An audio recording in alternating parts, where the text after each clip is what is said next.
Folks, Black Star Network is here.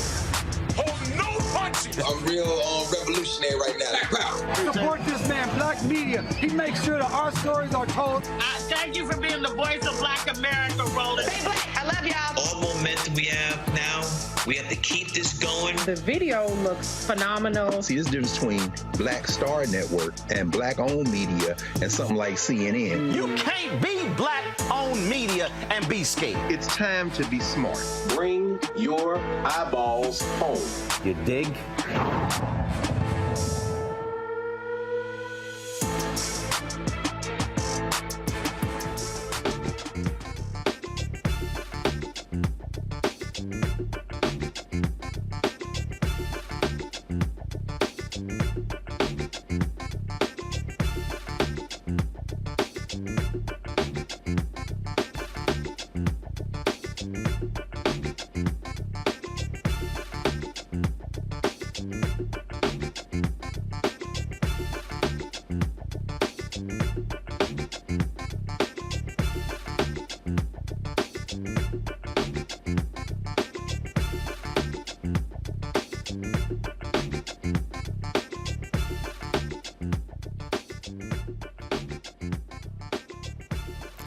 Hello, it's July 11, 2023, and I'm Candace Kelly filling in for Roland tonight.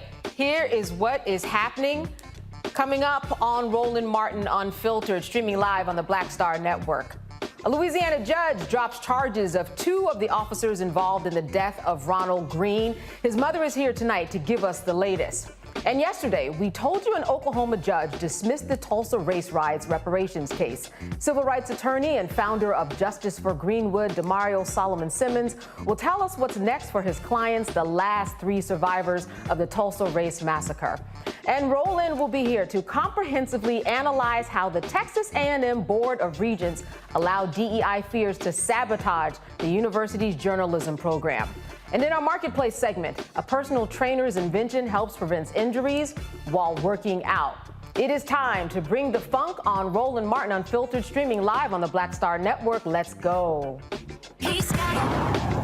Whatever the miss, he's on it.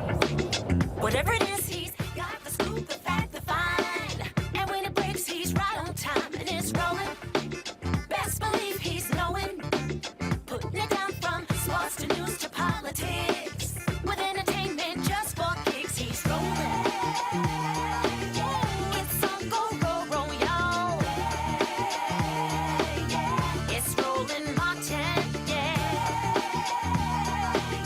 Rolling with Roland now. He's funky, he's fresh, he's real, the best, you know he's Roland Martin now.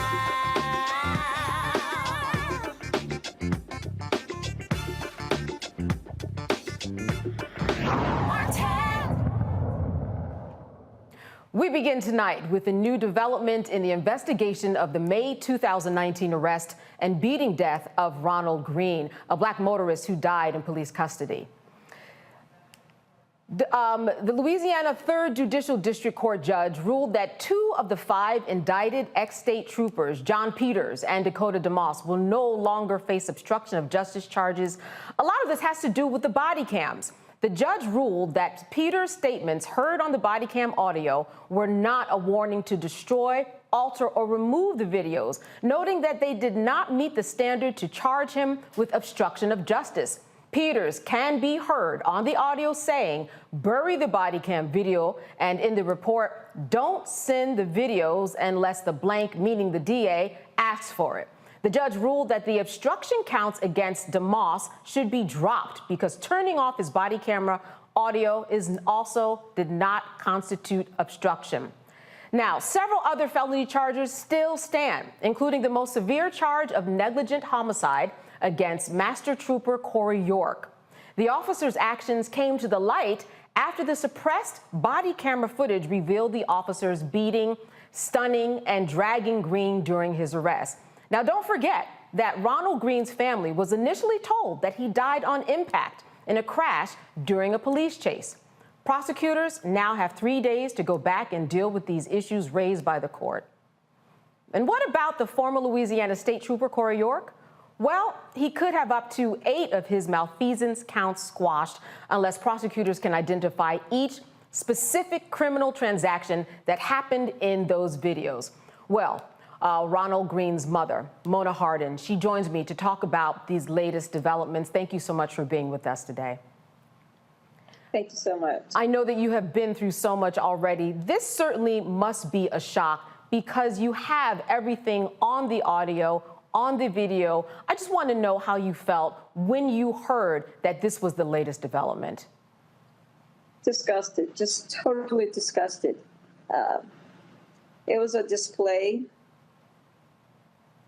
of the good old boys, this system to where they continuously act like they are above the law. This happens. There's so many complicit players since May of 2019. And as far as I'm concerned, Judge Rogers has joined the group. So the judge, in what he said specifically, he talked about how this was not obstruction of justice. I know that you have been there, of course, all along the way. What can you tell us, people who have not been in the courtroom, to hear him, to see all of the people involved in terms of what's going on? Rogers can easily say that because this is not his child. This is not his son. This is not a family member. The state of Louisiana clearly does not see the harassment and the killing of Black and brown citizens as a criminal act by state troopers, because this is totally condoned. The fact that they made such a mockery of the judicial system. The special committee that was put together by Clay Shaxnader, that consists of a lot of the Black caucus in Louisiana, and the chair of that is Tanner McGee. And everyone has been basically pussyfooting around and let Governor John Bel Edwards get off the hook to where he does not himself have to answer for what he knows and what he's hiding, and everyone's helping him hide. I know that the fight continues. What else legally is just kind of out there that we should know about in terms of other developments, who you're suing, and what might be your next step because of this latest development that came down from the court? Well, there's still more that's soon to be revealed. As of that, I can't be cleared. Because of that, I cannot speak on that.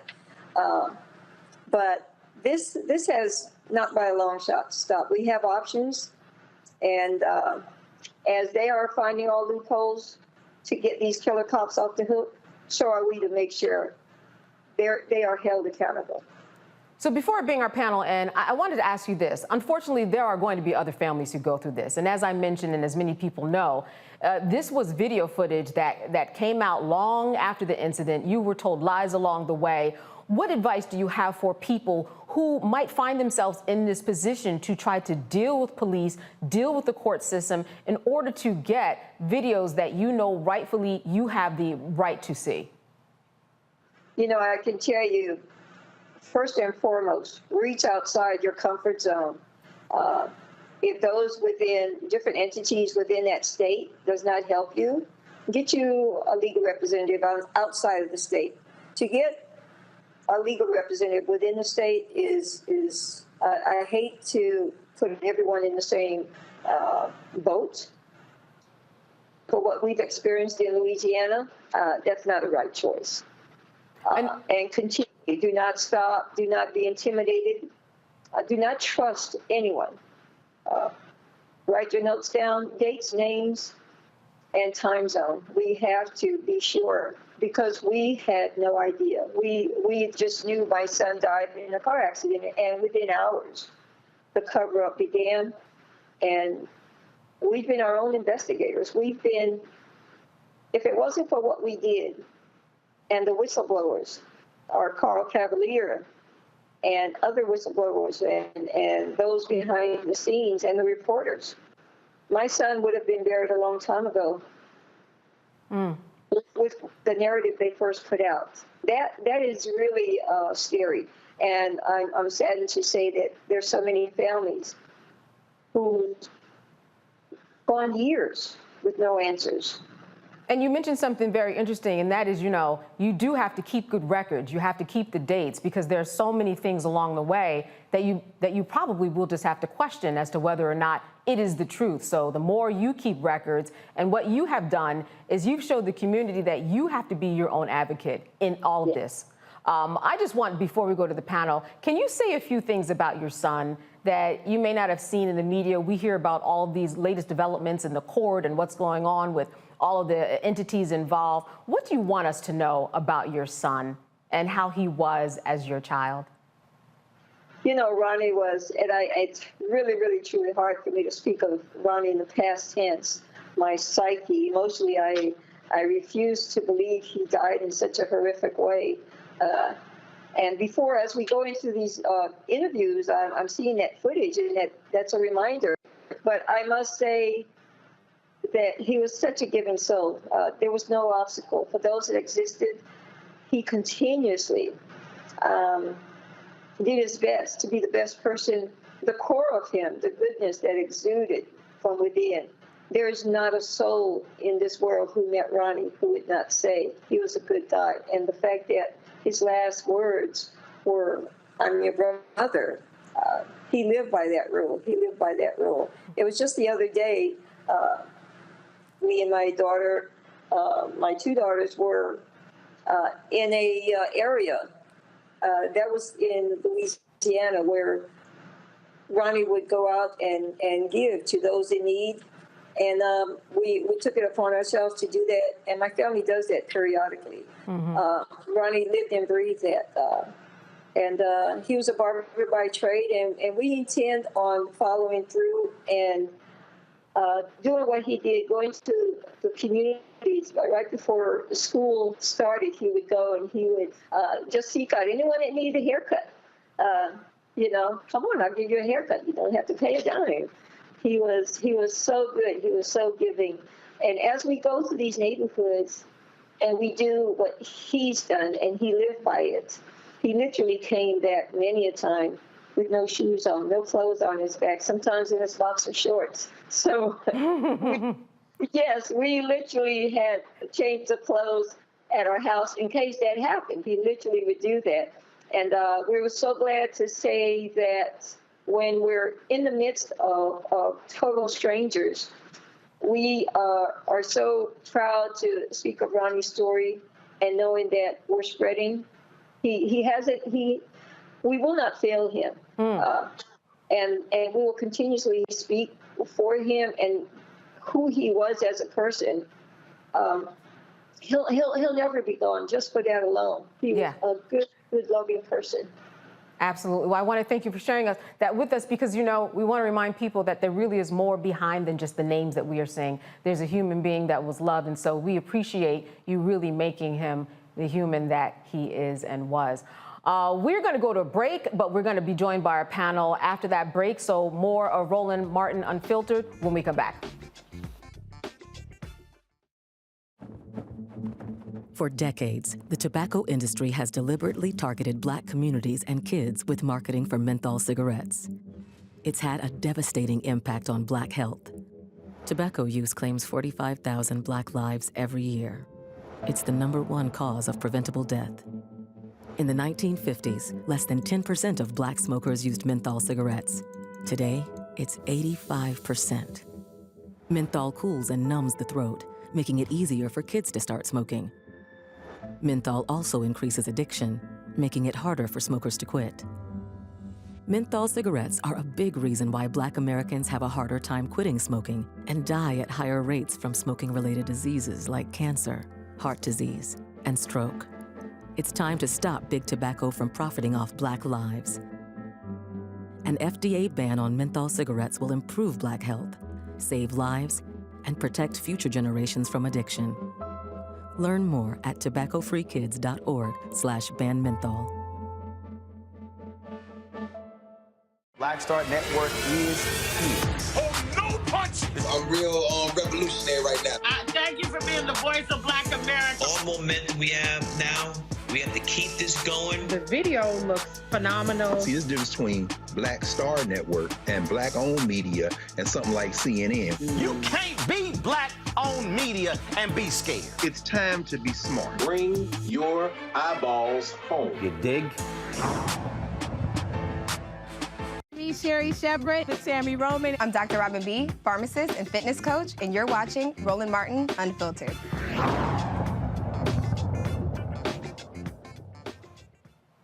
All right, I'm joined now by the panel. Dr. Mustafa Santiago Ali, the former senior advisor for environmental justice with the EPA. He's here in Washington, D.C. And Randy Bryant is a DEI disruptor, also out of D.C. And Lauren Victoria Burke is with the Black Press USA, and she joins us from Arlington, Virginia. And Lauren, I really wanted to start with you, especially because being with the press, we know how these stories get out there, and we get the wrong stories at first until we realize things are not the truth. And this is a family that was not told the truth. And I wanted to know, because evidence is always so important. As journalists, we write about evidence. What do you think about the outcome of this particular part of this case? Because we have evidence and things on record that point to otherwise in terms of the result that came out. Well, yeah, we write about evidence as presented by law enforcement. Unfortunately, the habit of the media to really sort of just regurgitate what law enforcement tells us is still alive and well. Obviously, law enforcement is the arm of the government, and reporters tend to report what that arm, says. And of course, what they said in the first iteration of this story is that Ronald Greene was killed in a car accident.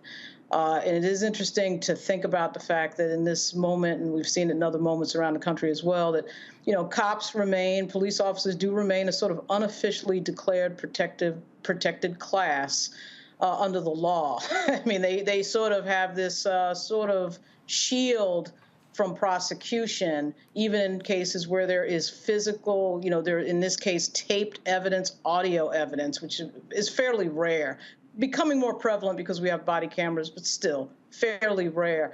And you have to wonder, if it's not obstruction of justice to turn one's body camera off, and it's not obstruction of justice to say, bury the body camera footage on audio, and it's not obstruction of justice to say that the man was killed in a car accident only to later find out he was killed by the police, then what exactly is obstruction of justice? What qualifies as obstruction? Obviously, nothing qualifies as obstruction in this case, but it shouldn't be a surprise. Louisiana has a terrible record when it comes to police brutality. This country has a terrible record when it comes to African Americans and police brutality, but Louisiana is a special place when it comes to this type of thing. So it really isn't surprising from a historical standpoint. Dr. Ali, Ms. Hardin, she talked a little bit about just the work that she had to do and her family had to do in order to bring so many pieces of evidence to light. I just wanted your take about, the work that we actually have to do as a community and individuals within the community, Dr. Ali, to really make sure that justice is seen to the end. Well, the first thing that we always have to do is make sure that we're supporting the families who are losing members of our community, which is so incredibly important because it's very taxing mentally, spiritually, and physically to have to go through this. The other thing is that we have to continue to raise our voices and to put pressure on both these law enforcement agencies, the elected officials who often protect them as well. And we also have to make sure that we're utilizing our dollars to make sure that organizations and attorneys that are taking these cases have what they need to make sure that they are properly being adjudicated. And we often lose track of these types of cases when they are no longer on the headlines of the media. So that's why the Black Star Network is so important, because we continue to raise these injustices that continue to happen in our communities. Randy, we see these cases all the time. What is it to be said about what the police need to be doing in this process? Certainly, this is a question that we have all thought about. There is no exact answer, but what are your thoughts about, especially in Louisiana, how you think things should unfold when it comes to monitoring, managing, and policing the police? We would have to have some personal accountability. And the big problem is we talk all the time about that blue wall, where the police are policing themselves. And of course, they're not finding themselves guilty whatsoever. And that extends past the police onto the court systems and the judges, where it seems as that police officers can get away with just about anything. I mean, they clearly try to obstruct justice. From the beginning, they have not been honest about what happened to Ronnie. And that is just absolutely, that should not be tolerated whatsoever. I don't know how we make it happen, though, right? We have the body cams. They're not supposed to turn them off. But if a judge is not going to hold them accountable for doing so, then it makes it very difficult for us to make change. Again, it goes back to the polls, and we have to realize that it's not just about who we vote every 4 years as president, but these judges make such a difference in assuring that everybody is given a fair chance at justice. Absolutely. We still have Ronald's mom, and before we go to a break, Lauren, I wanted to know if you have a question for Ronald's mom as she goes through this process and as we wrap up.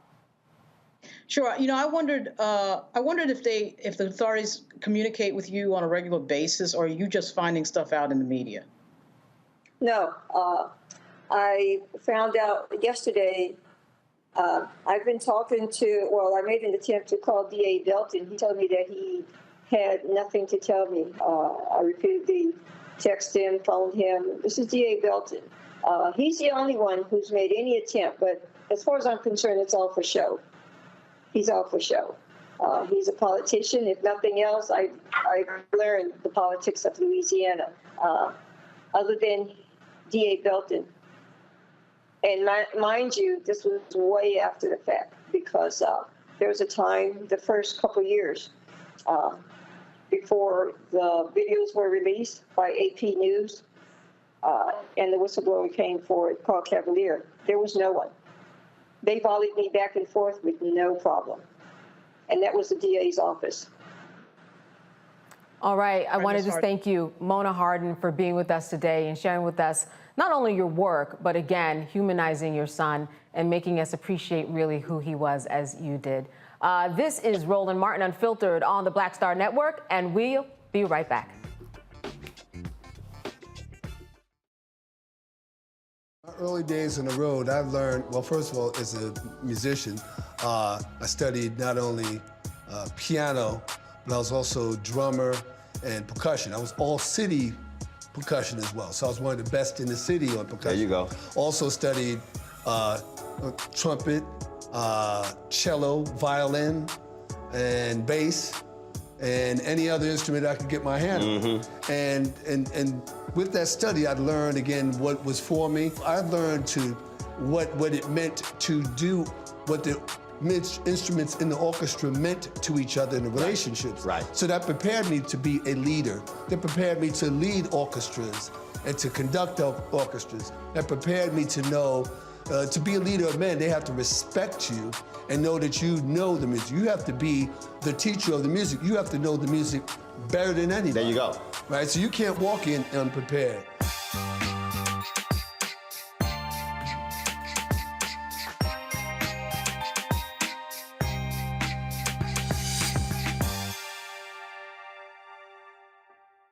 Hatred on the streets, a horrific scene, a white nationalist rally that descended into deadly violence. White people are losing their damn minds. As an angry pro-Trump mob storms the U.S. Capitol, we've seen shooting. We're about to see the rise of what I call white minority resistance. We have seen white folks in this country who simply cannot tolerate black folks voting. I think what we're seeing is the inevitable result of violent denial. This is part of American history. Every time that people of color have made progress, whether real or symbolic, there has been what Carol Anderson at Emory University calls white rage as a backlash. This is the rise of the Proud Boys and the Boogaloo Boys. America, there's going to be more of this. Here's all the Proud Boys, guys. This country is getting increasingly racist in its behaviors and its attitudes because of the fear of white people. The fear that they're taking our jobs, they're taking our resources, they're taking our women. This is white fear.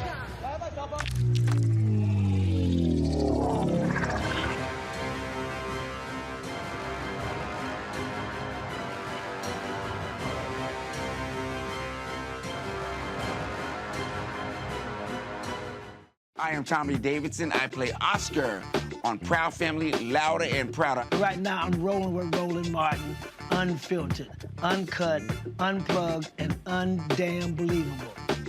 You hear me?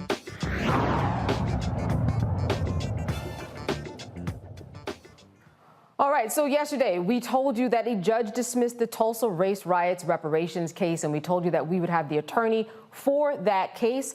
In fact, he is here, Damario Solomon-Simmons. He is not only attorney for the 3 survivors, but he is also the founder of Justice for Greenwood. We thank you so much for being with us today. I know that this has been years in the making to come to a result that obviously you don't want. The result, is not going to stop you. The fight is not over. But what I want to know is, in this case, when we look at the reasoning of the judge, all right, what would you say people should know about this? Because this was the same argument in terms of this being a nuisance that was used in the opioid case. And there have been billions of dollars given for the opioids case and how opioids on the community and the effect was, in fact, a nuisance.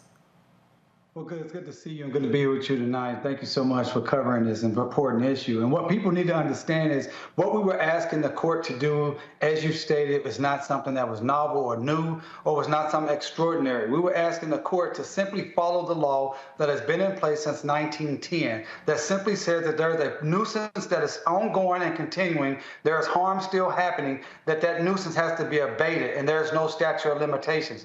So just because you burnt down buildings in 1921, you destroyed businesses in 1921. Those businesses were never rebuilt. Those buildings were never rebuilt. Therefore, the nuisance is continuing.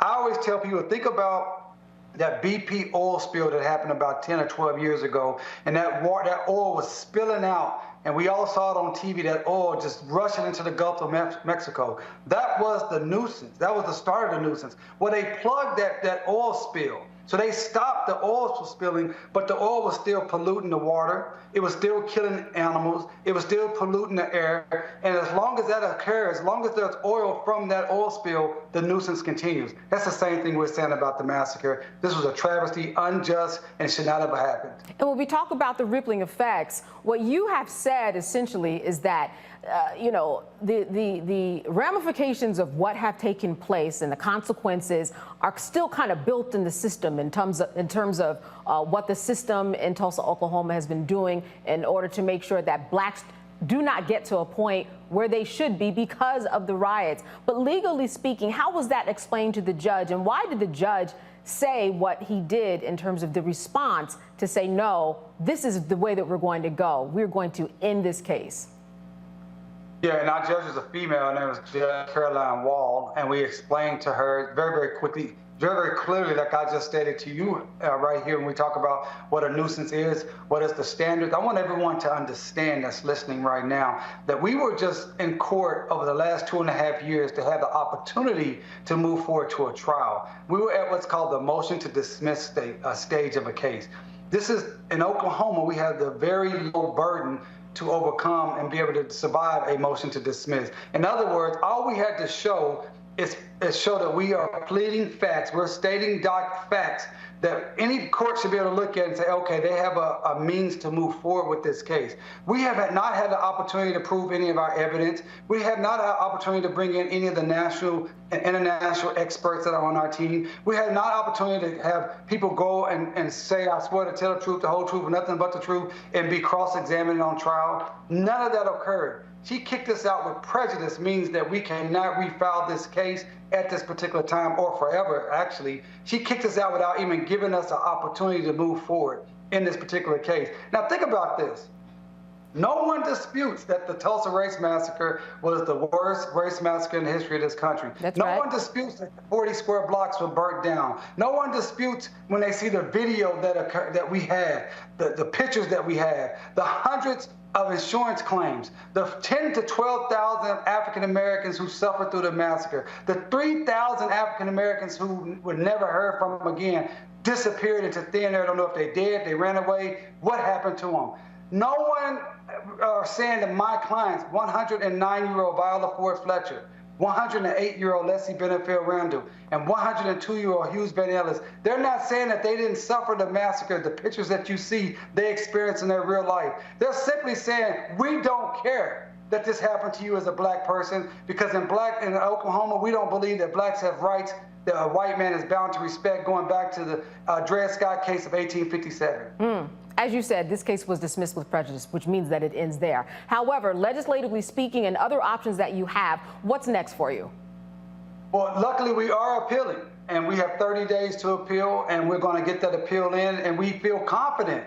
Maybe we shouldn't feel confident, but we feel confident that even our conservative-leaning Oklahoma Supreme Court will look at the plain language, the black letter law, and say, this was wrong, Judge. You should allow these individuals to move forward in court. And that's what we're planning on doing. And at Justice for Greenwood, our organization that everyone can support at justiceforgreenwood.org, that's justiceforgreenwood.org, we could connect with us and stand with us and fight with us, make a donation, sign up for our newsletter, because in addition to this particular litigation that we're talking about today, we have other cases that we're moving forward, and we also have been advocating for 2+ years with the Department of Justice to open a criminal investigation. There's never been a criminal investigation into the massacre in 102 years. The federal government has an obligation to do that. Our dear sister, Kristen Clark, who's the Assistant Attorney General for Civil Rights. We've had several meetings with her and her staff. We're pushing them and we demanded them to open a civil rights investigation pursuant to the Emmett Till Act of 2007, reauthorized in 2016. That act gives them the authority, the ability to today open an investigation because this was a civil rights cold case. As you said, it is clear crimes indeed were committed. It's just whether or not anybody's going to acknowledge that, rightfully so. Dr. Mustafa Ali, I wanted to go to you to have you join in this conversation. Do you have a question for Damario? Damario, it's good to see you, brother. We miss you. Good to see you, man. I miss you, man. I know you've been busy. Dr. King said justice delayed is justice denied.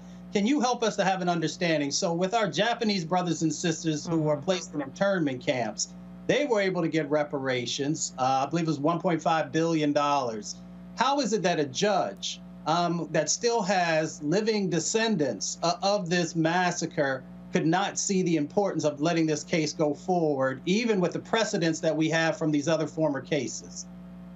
I think that really speaks to what we're dealing with here in Tulsa, Oklahoma. Look, this has been Trump country for 25+ years. It's a very conservative place, and so we know we're in the belly of the beast down here. But we also understand what you just stated with living survivors, that the Tulsa case is so important, not just to Tulsa, not just to Oklahoma, for black people throughout this nation. Because the things that they had always said to go against our reparations, our just reparations claims, there's no one still living, we don't know who we should give it to, we don't really know what happened, we don't know who actually did it. None of that exists here in Tulsa.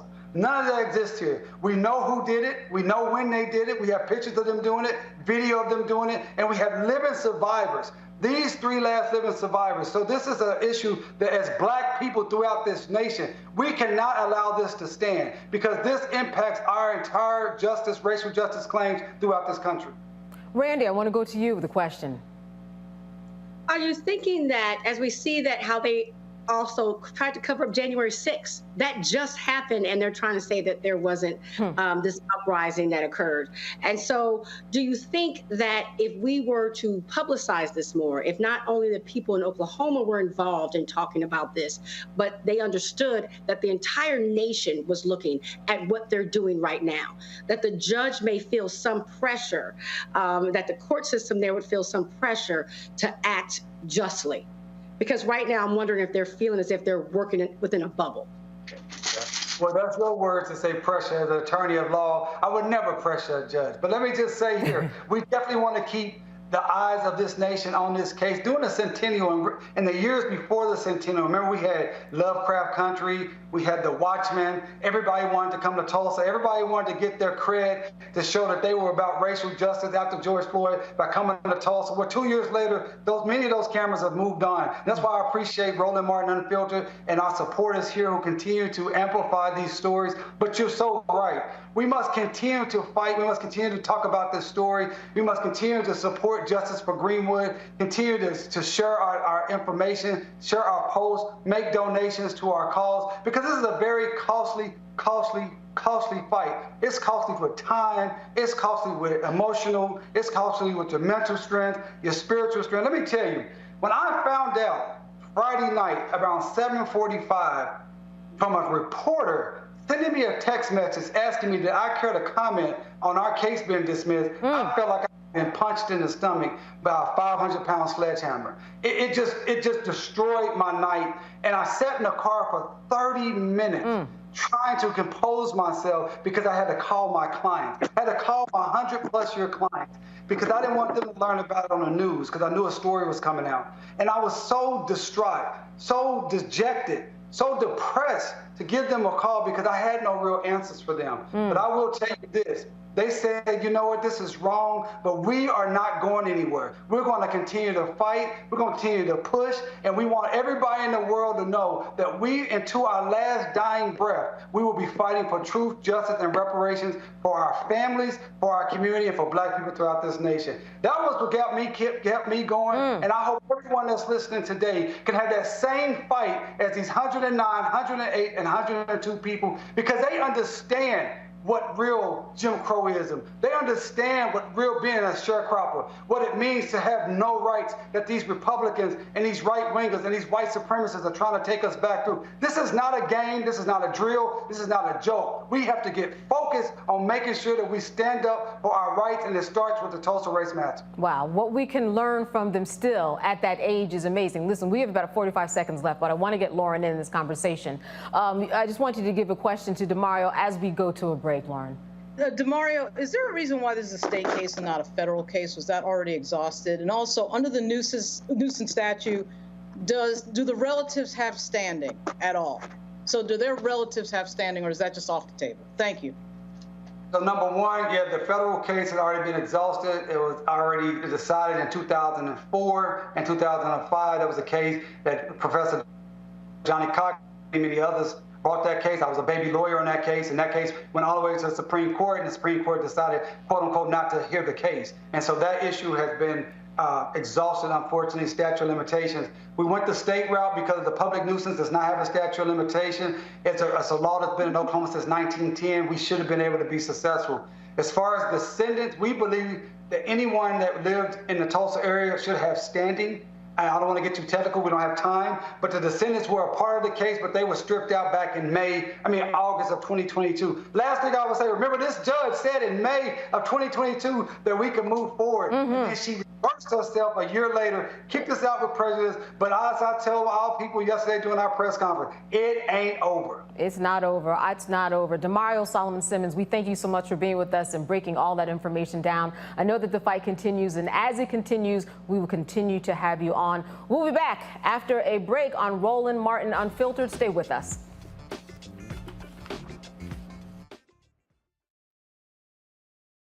And what happens in Black culture. We're about covering these things that matter to us, speaking to our issues and concerns. This is a genuine people-powered movement. There's a lot of stuff that we're not getting. You get it, and you spread the word. We wish to plead our own cause. Too long have others spoken for us. We cannot tell our own story if we can't pay for it. This is about covering us. Invest in Black-owned media. Your dollars matter. We don't have to keep asking them to cover our stuff. So please support us in what we do, folks. We want to hit 2,000 people, $50 this month, raise $100,000. We're behind 100,000, so we want to hit that. Y'all money makes this possible.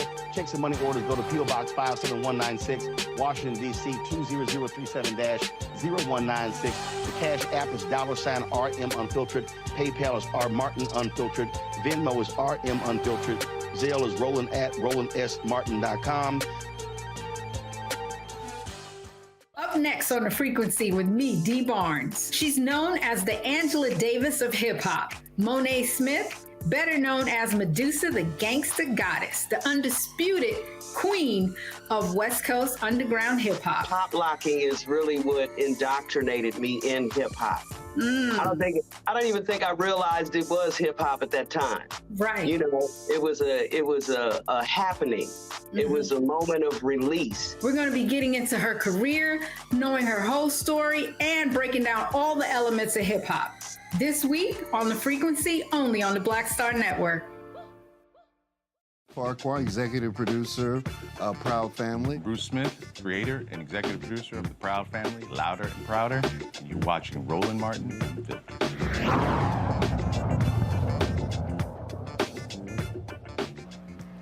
Alabama Republican Senator Tommy Tuberville is disputing the definition of white nationalists as being inherently racist. During an interview with CNN's Caitlin Collins, he defended his stance on a podcast where he defended the white supremacists in the military. Now, this morning on Capitol Hill, he was asked to clarify and said, "I am totally against racism. If the Democrats say that a white nationalist, in which they said, well, that's the definition, I'm totally against white nationalists. I'm not going to get into definitions, but I'm totally against any form of racism and always have been." As Senator Tuberville refuses to clarify if white nationalists are racist, we have a disturbing reminder of the dark era in American history. A small church in Los Angeles, California, was targeted with a KKK-style cross-burning last week. The predominantly African-American Sylmar Christian Fellowship Church reported that crosses were burning outside the church. Now, these crosses were already outside of the church, and investigators believe that some used an accelerant to burn them. A Good Samaritan saw the fires and put them out with a garden hose. Now, even with all of these details, investigators don't believe that the arson was a hate crime, even though the cross burning is rooted in KKK's efforts to intimidate and terrorize Black Americans. Always has been like that. In fact, there's been a 30% increase in hate crimes against African Americans in Los Angeles. Los Angeles Mayor Karen Bass had this to say about what happened. Whether it's determined to be a hate crime or not, what happened in Sylmar early yesterday morning, the burning of crosses on the lawn of a church, invokes a painful history of despicable acts used to terrorize Black people in this country for centuries.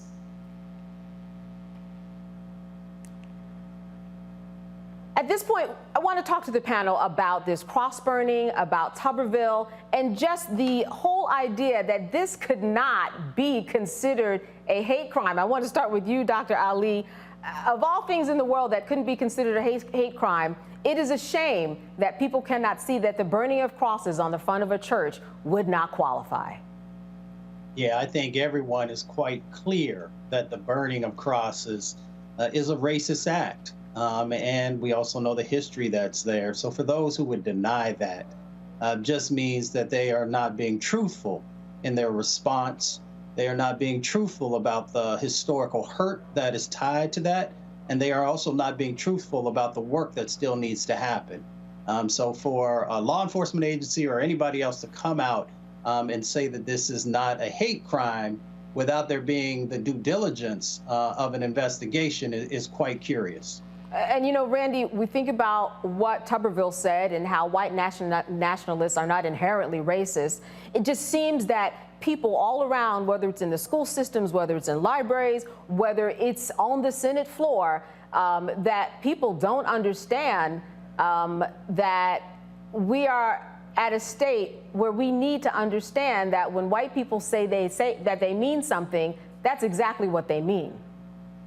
I believe he does understand it. I believe most people understand it. You know, they practice cognitive dissonance because they want to act as if they don't, but they do.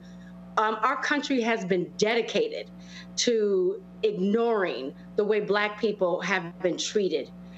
We really they've tried everything to leave so much out of history books, you know, even from the last story when we were talking about Tulsa. I mean, they don't even talk about the history of the massacre.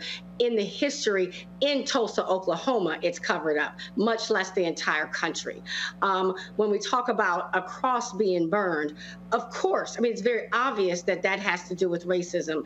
The history spells it out, but it's easy for them to say, oh, it can't be.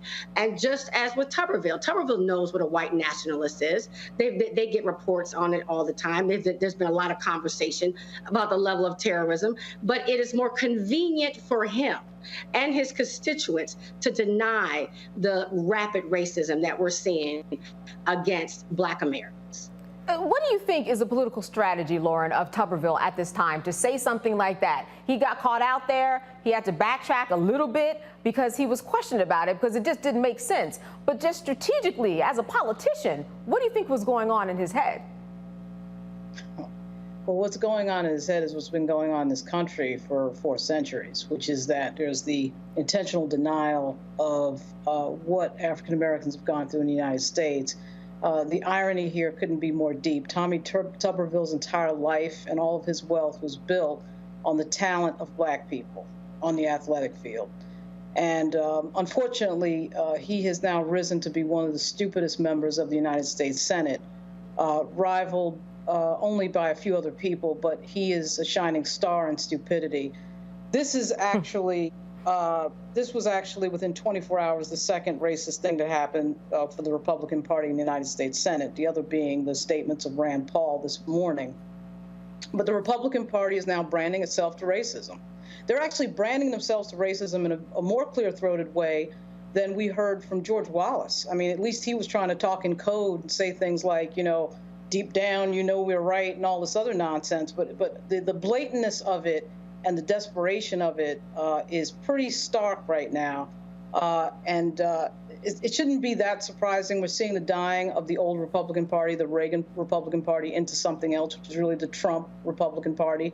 Tuberville is an idiot, and now we have a Republican Party who is openly and outwardly against law enforcement, wanting to defund the FBI, and openly and outwardly tripping up our military, which Tommy Tuberville is single-handedly doing. We live in an age of deliberate misinfo and disinfo, deliberate lying about what has happened in history, particularly with regard to African Americans, because people cannot handle what the truth is. They haven't been able to handle it specifically right after Barack Obama's election, which turned all these people into liars, because they couldn't deal with the fact that we had an extremely talented, extremely smart Black president who was there for 8 years.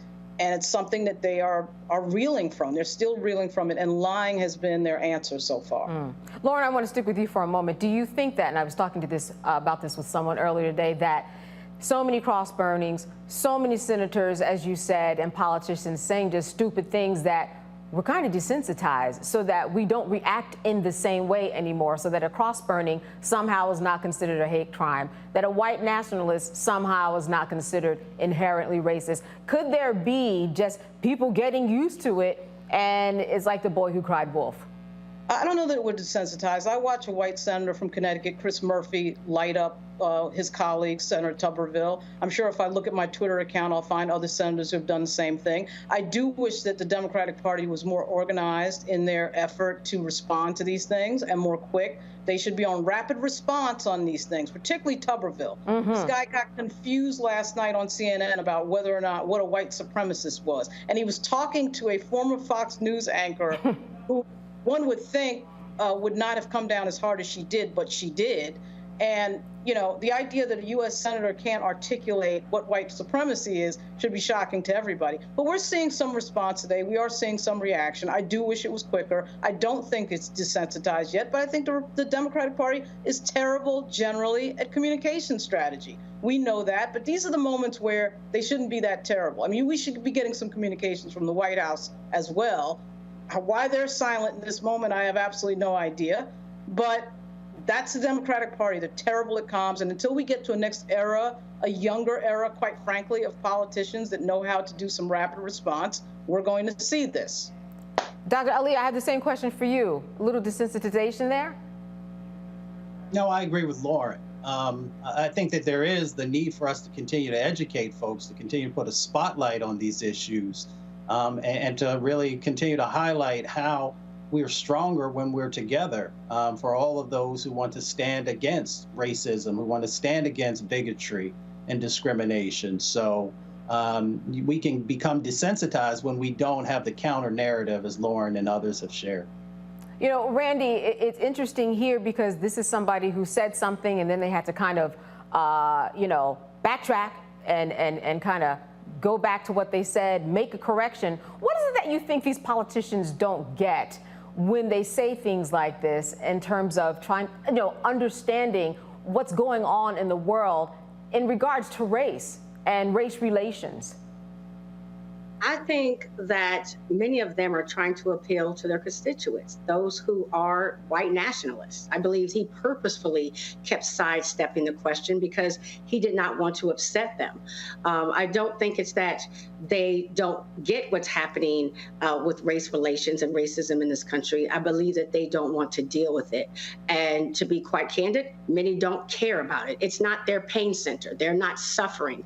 And they certainly aren't willing to change their position, where right now they're winning. It would be very difficult for us, for some of them to say, I want to admit that there is a problem and we deal with that problem, because that means that they would have to confront how they have benefited greatly from the system as it is right now.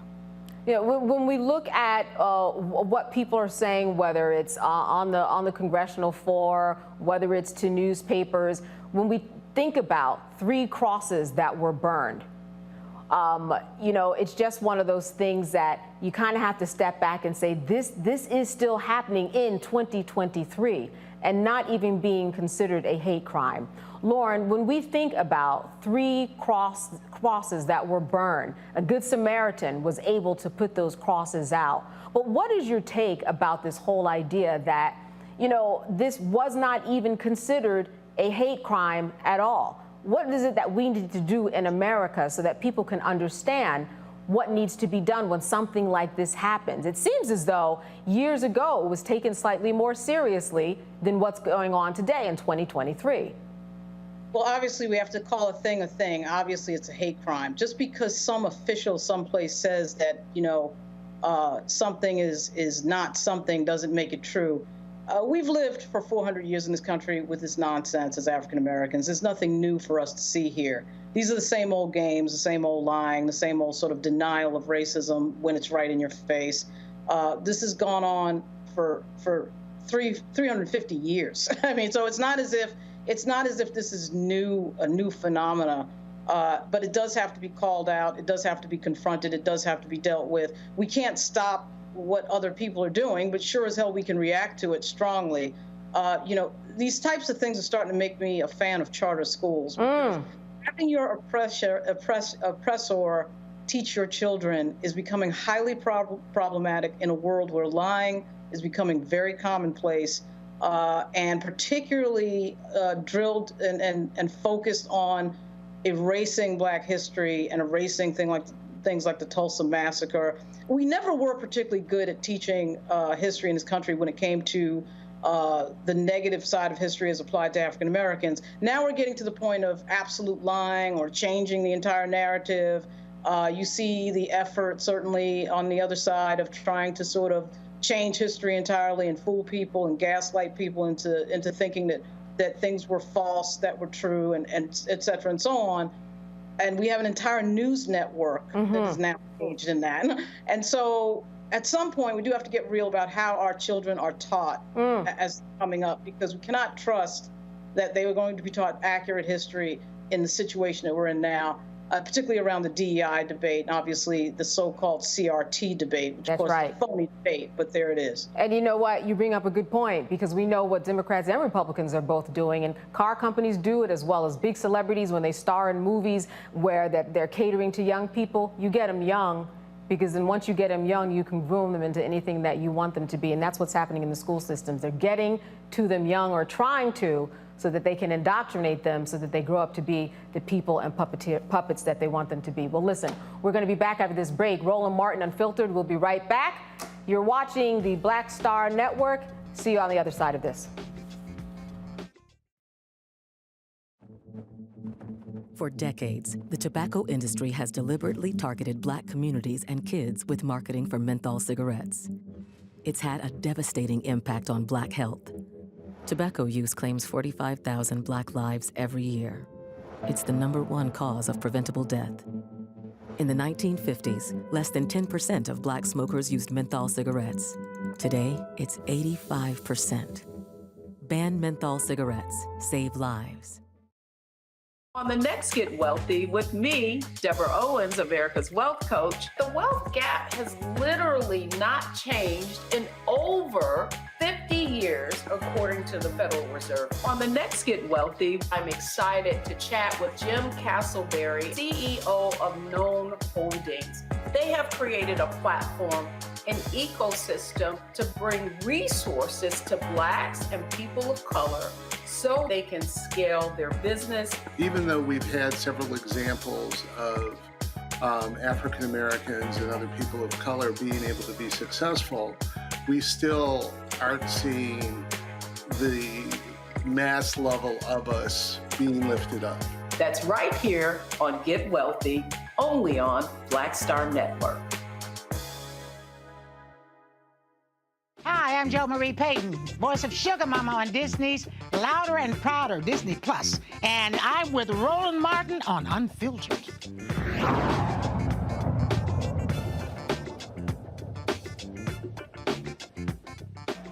All right, welcome back to Roland Martin Unfiltered. A few weeks ago, Texas A&M University introduced a new director to revive its journalism school.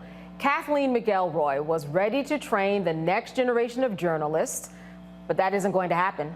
According to this Texas Tribune article, the Texas A&M University System Board of Regents was concerned about McElroy's past work on race and diversity in newsrooms, of course. Well, listen, Roland joins us from Rhode Island to take a break and give us a breakdown of everything that's going on.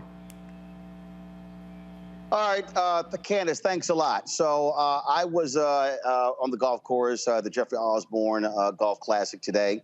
Of course, raising money for various charities here when I got a text message with this Texas Tribune article detailing what has happened at Texas A&M with Kathleen McElroy. In this Texas Tribune article, you see the article right there. It says Texas A&M recruited a UT professor to revive its journalism program, then backtracked after DEI hysteria. Now, understand what's going on here. So Kathleen McElroy is a Texas A&M graduate. Her father, George McElroy, was one of the pioneers in the black press in Houston, a distinguished journalist. She goes on to work for the New York Times, a very successful career, and later becomes head of the journalism program at the University of Texas. Now, of course, that's a rival school with us. But they have the preeminent journalism program in the state.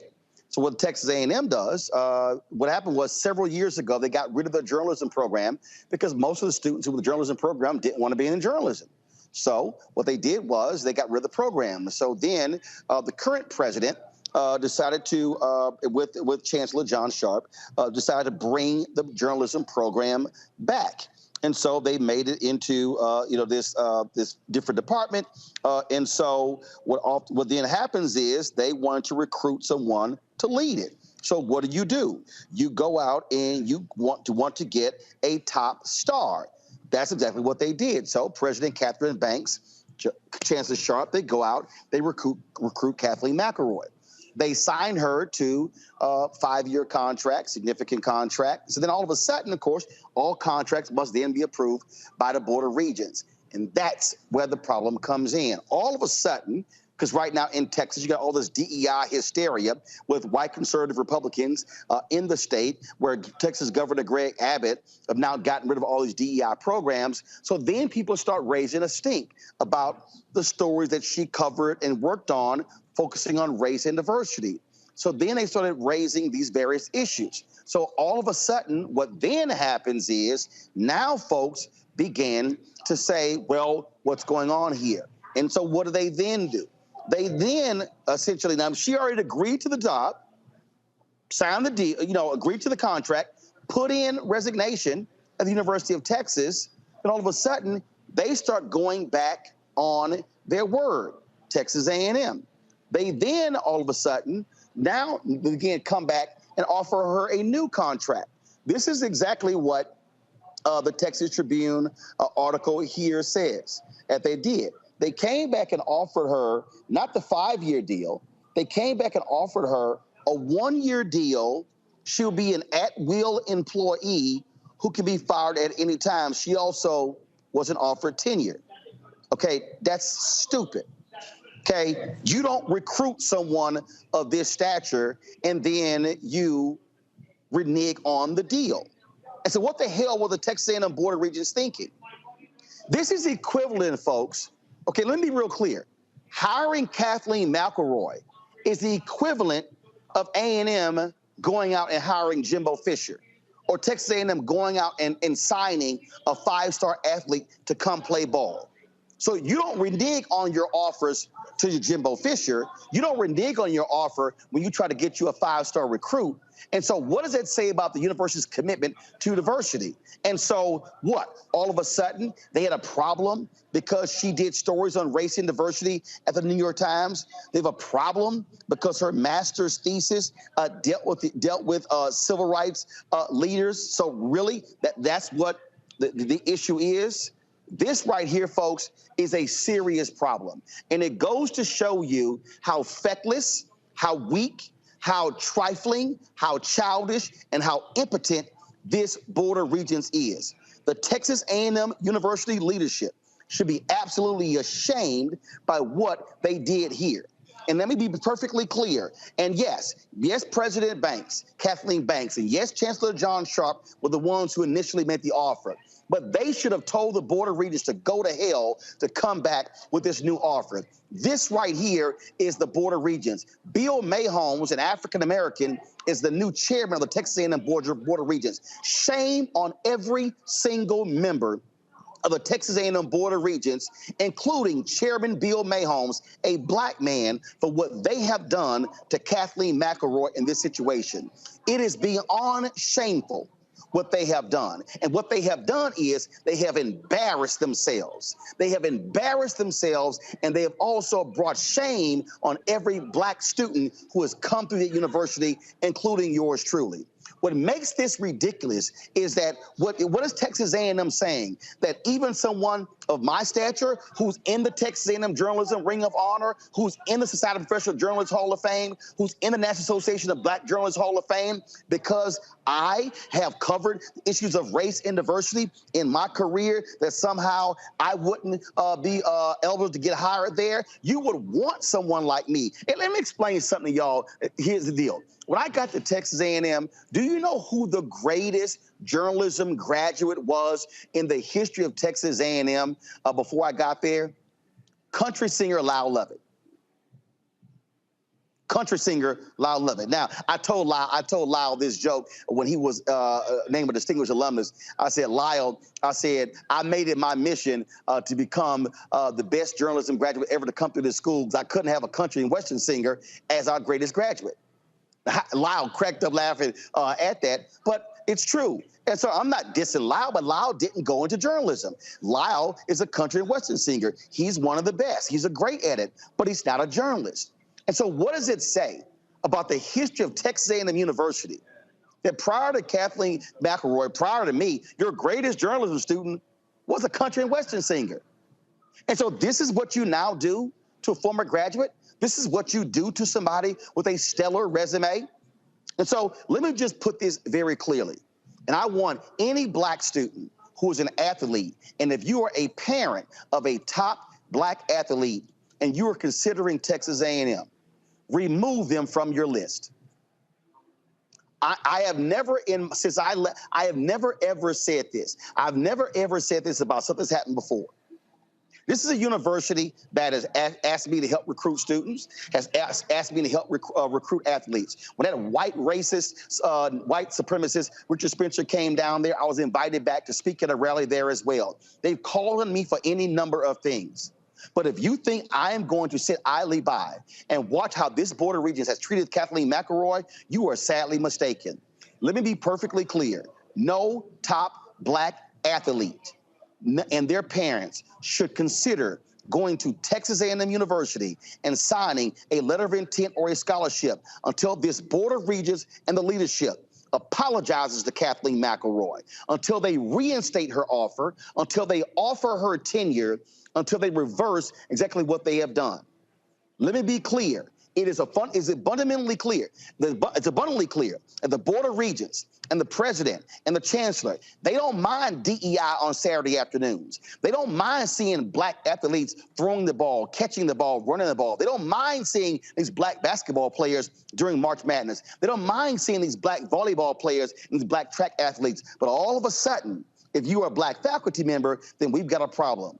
No top athlete should consider attending Texas A&M University until this Board of Regents fixes this mess that they have created. And let me be also clear to Texas A&M, I will never represent the university publicly again because of what you have done. In fact, to the folks in the studio, do this right now. Whoever's directing, Anthony or Henry, give me a wide shot of our studio set. If y'all look at our set right now, I actually have on my set in DC, I actually have my Texas A&M Ring of Honor Award that's right there on right below the Harry Belafonte photo. So here's what I want. I want somebody in the control room to right now and remove that from my set piece. It will never be on my set again until Texas A&M fixes this problem. I want, no. I want you to go back. Go back to the shot. I want somebody in the control room to go out and remove that from my set right now. That's how angry and embarrassed I am of what Texas A&M has done. They do not deserve to have that on my set, sitting between a photo of Ida B. Wells Barnett, a journalist, and Harry Belafonte, and also, of course, James Baldwin. That's how angry I am about this here. I have won the Texas A&M lapel pin. I have given to the Association of Former Students. I've been a part of the President's Club. They've called on me. But if this is how you're going to treat an African-American, an esteemed graduate, someone with impressive credentials, then shame on every single one of you. Enough is enough. This is where black athletes must say to these predominantly white institutions, you're going to stop disrespecting African Americans. You're going to stop wanting our labor. You're going to stop wanting our talent to make millions off of come Saturday in football season, but then this is how you want to treat a graduate. Enough is enough. This is precisely why I wrote my book, White Fear, How the Browning of America is Making White Folks Lose Their Minds. And the folks at Texas and A&M, that's exactly what you have done. You have lost your mind of what you have done to this sister. She is the head of the journalism department at one of the top journalism programs in America, the #1 program in the state. And she decided to leave that program to come back to her alma mater. And let me be real clear, Texas A&M journalism program did not make me. It was a program that was actually weaker than my high school. And I said so when I arrived there, because we didn't have a radio station. We didn't have a television station. All we had was the battalion and the school newspaper. And so here she was trying to come back and improve it to make it better. When I was notified that she took the job, I didn't say much at all because I wanted to see how foolish they were and how serious they were. Well, we see what kind of fools they made themselves out of. This is the kind of reason, this kind of crap that's causing black faculty members across the country to not go to a lot of the places.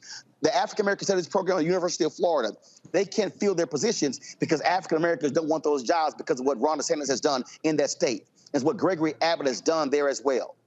And so one of the reasons A&M wants to revive the journalism program, because they say, hey, we can get more Aggie journalists, we'll have better stories about Texas A&M in the national media. Well, congratulations. You've made yourselves look like fools to the country and the world of what you've done to this sister who spent years at the New York Times at the top of her game. And you somehow thought this was a good idea. Again, this is the same idiotic Board of Regents who gave Jimbo Fisher a raise of $1.5 million and extended his contract when he's actually hasn't won as many games as the previous head coach, Kevin Sumlin. Yes, these are the people who made the decision. These are the people who screwed up. These are the people who has made my alma mater look like a second-rate institution by rescinding this offer. This, folks, makes no sense whatsoever. Again, if you are a star athlete in any sport and you are African American, do not put Texas A&M on your list until they fix this. Reinstate the offer to Kathleen McElroy. Give her tenure. Apologize to her. Now, she probably is going to turn you down, just like Nicole Hannah-Jones turned down the University of North Carolina when they screwed her over and decided to go to Howard University. But they should do right by Kathleen McElroy because they have disrespected her and they have embarrassed her by what they have done. And I, as a Texas A&M graduate, as a Black journalist, a person who is the founding member of the National Association of Black Journalists chapter at Texas A&M University, will not sit here and be silent by what they have done. I will never wear my Texas A&M pin on the air. I will not shout this university out, and you will not see me wearing the gear on this show because you don't deserve it, because you are showing how you treat Black former students. You are showing how you treat Black Texans. You are showing how you treat Black faculty. And Texas A&M, to President Banks, to Chancellor Sharp, to the Board of Regents, you will never be a top-tier university if this is how you think you're going to treat African Americans and other minorities. It is not going to happen. You will not be held in the same esteem as other top universities. I'm also calling on Secretary Cardona of the Department of Education, as well as the Department of Justice, to launch a civil rights investigation into Texas A&M University. This is a discriminatory action taken by the Board of Regents against Kathleen McElroy. They had recruited her, she had agreed to a contract, and now you want to change the terms because she wrote about race and diversity when she was a reporter, the stories that she was assigned by her editors? This is what you want to do? Texas A&M receives a ton of federal funding for research and development. It's one of the top research institutions in the country.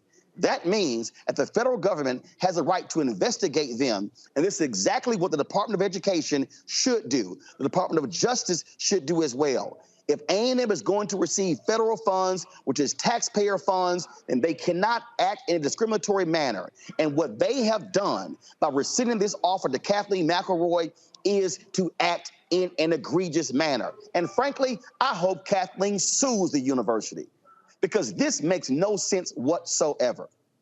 And so they may say, well, we don't care what Roland Martin has to say. Oh, sure, he's a 1991 graduate. Sure, his sister's a 1992 graduate. Sure, his brother's a 1990 graduate. Sure, his wife's sister is a graduate of A&M. Sure, his sister's husband is a graduate of Texas A&M. But I can tell you what's not going to happen. You will never get my money. I can tell you what's not going to happen. You're not going to see me representing this university in any capacity whatsoever, because if this is how you will treat a Kathleen McElroy, we know exactly how you will treat a Roland Martin and the other Black graduates who come through this institution. Texas A&M is our school too. I'm a native Texan. My parents are native Texans. My grandparents moved to Texas from Louisiana in the 30s. All of my family is residing in that state. And this university gets taxpayer money, and they are thumbing their noses at African-American taxpayers. I hope the Black Caucus in Texas says something about this. And trust me, A&M, I will be on that campus. To the Board of Regents, you will see me at a meeting, because this is not the last time you will see me speaking on this. If you think I'm ticked off, wait till you see what happens next. And I will put on every social media platform that every Black athlete boycott Texas A&M University until they fix this. Candace, back to you. All right, thank you, Roland. Roland has spoken. And as we know, there probably will be a lawsuit coming, and we're going to have our eyes on that. Thank you, Roland. You're watching Roland Martin Unfiltered on the Black Star Network. We'll be right back.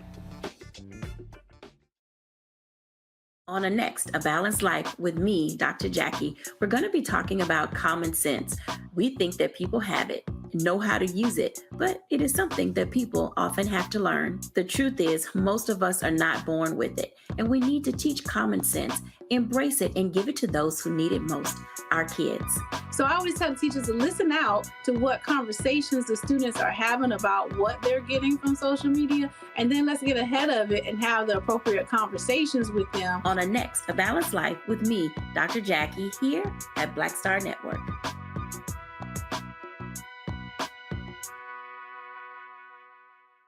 Next on the Black Table with me, Greg Carr. Succession. We're hearing that word pop up a lot these days as our country continues to fracture and divide. But did you know that that idea, essentially a breaking up of the USA, has been part of the public debate since long before and long after the Civil War, right up to today? On our next show, you'll meet Richard Crichton, the author of this book, who says breaking up this great experiment called America might not be such a bad thing. That's on the next Black Table, right here on the Black Star Network. Hi, my name is Freddie Ricks. I'm from Houston, Texas. My name is Sharon Williams. I'm from Dallas, Texas. Right now, I'm rolling with Roland Martin, unfiltered, uncut, unplugged, and undamn believable. You hear me?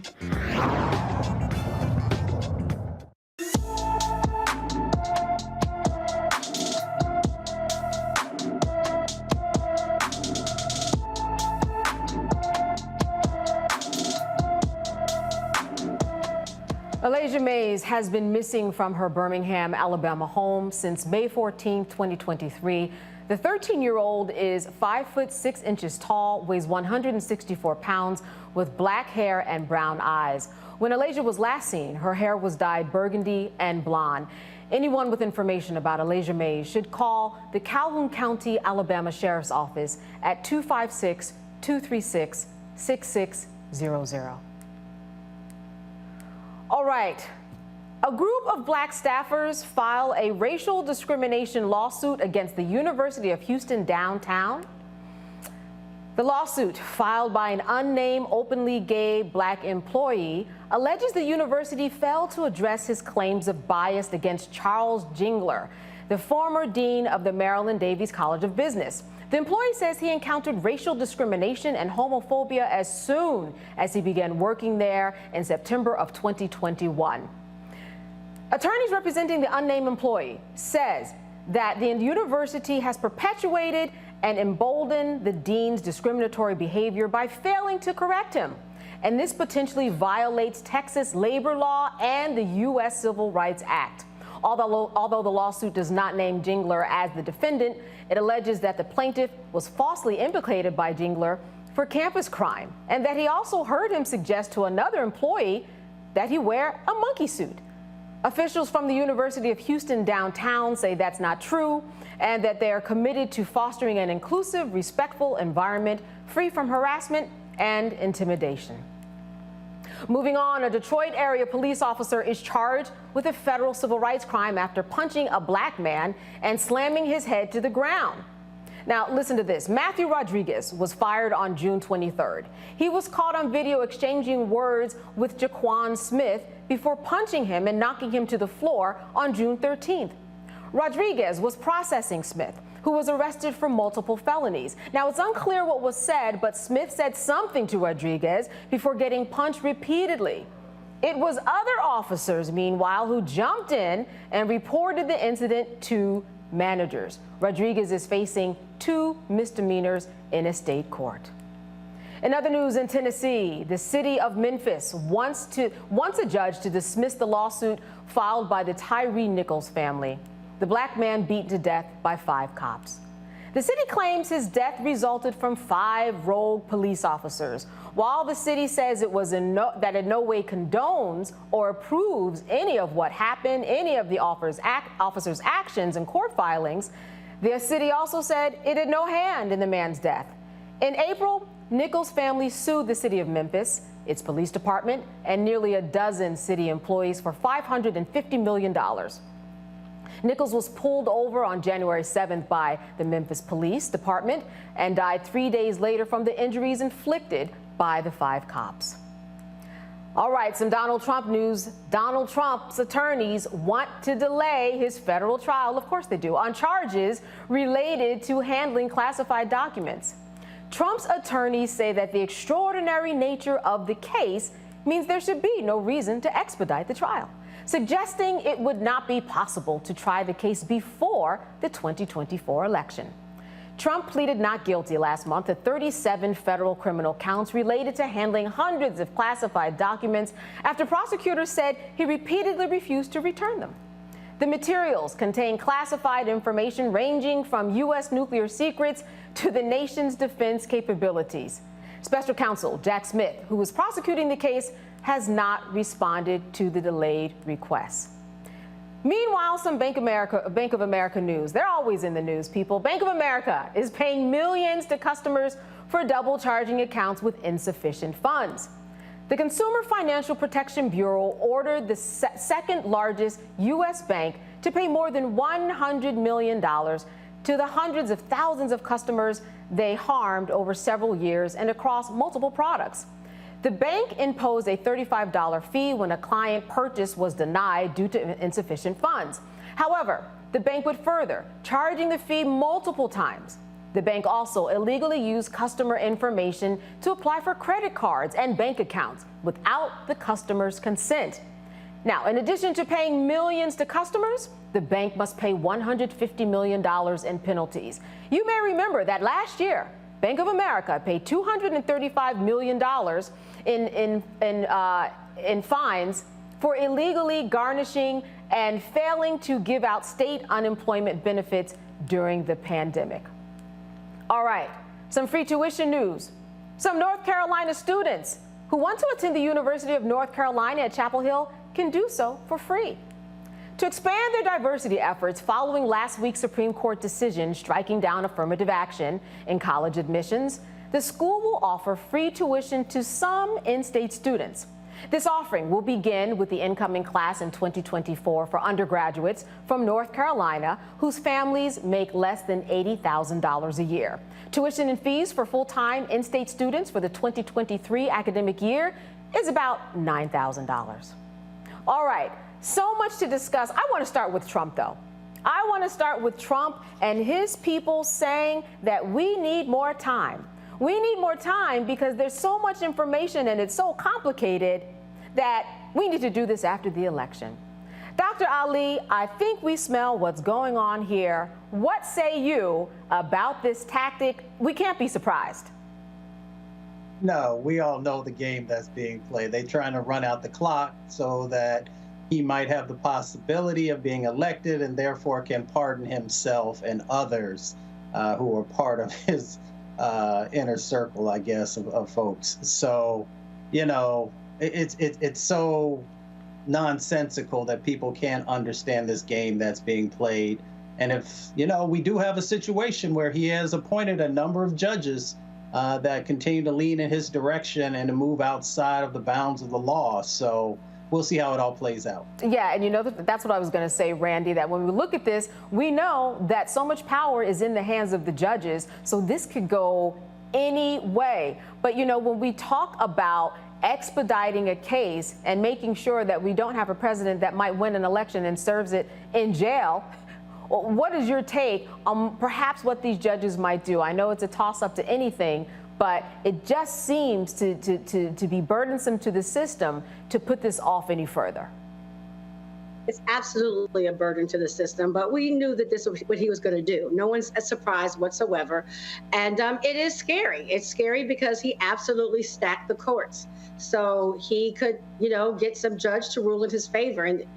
And that's just absolutely unfortunate. It is. It is. Lauren, I want to bring you in. You know, when we talk about Trump, he's always doing, you know, certain chess moves inside of the system because he knows that, as Randy said, he has stacked these courts to his favor. So he knows that there are people on his side. 37 counts and indictment. We know that everybody is when you are a defendant, you have a right to a speedy trial. This is what the Constitution says. This seems to fly in the face of reason that this would even be a question. We're looking for a speedy trial for the defendant. What say you? Yeah, I'm surprised actually they're doing this. I mean, they do have a year and a half before the election, so it's not as if the trial couldn't be adjudicated. He does have a judge that is seen as being somebody who's likely to be favorable for him, Judge Cannon, on this particular case in Florida. So I'm surprised that they're trying to delay it because, you know, theoretically they could actually adjudicate it, and they do have a judge that's favorable to them. So that's an interesting strategy. But he has, he does have the other case in New York, so maybe they're thinking about that, the timing on that. But I am surprised that they're actually asking for a delay for the case. Lauren, I want to stay with you as we move to some other news, and let's talk about affirmative action and the University of North Carolina at Chapel Hill. You know, a lot of schools are doing what they can do in order to deal with the affirmative action decision, and one of them is to offer free state tuition to some people who may qualify. But at the end of the day, when we look at that type of a strategy, which is not a bad strategy, I mean, someone's going to get free tuition, but can it really be an answer to deal with the decision of the Supreme Court and affirmative action, Lauren?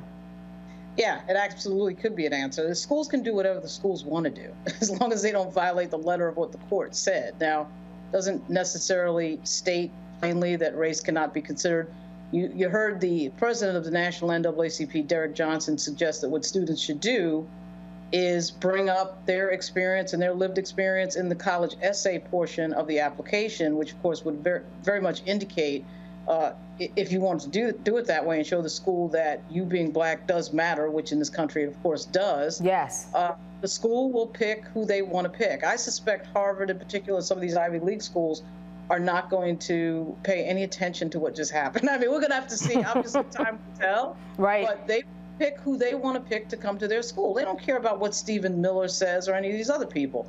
They are going to pick the student body that they want to have. That's always been the case. The other thing, the other backdrop to that is, you know, this idea, there's this idea in the heads of racists like Stephen Miller that these campuses are overrun with Black people. Oh, no, they're not. And a few people put out the stats on that. And for a lot of these Ivy League schools, you know, the Black population on the campus is under 6 and 7%.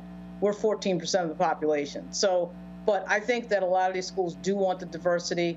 As Roland said last night, we bring the sexy, we bring the action, we bring the culture, we bring the excitement. And these schools know it. And that's why they're picking certain students. So I don't think that's going to change at all. Oh, Randy, I'm so interested in hearing what you have to say as a DEI disruptor. What is it that you think about this plan, and especially how schools can deal with this affirmative action decision?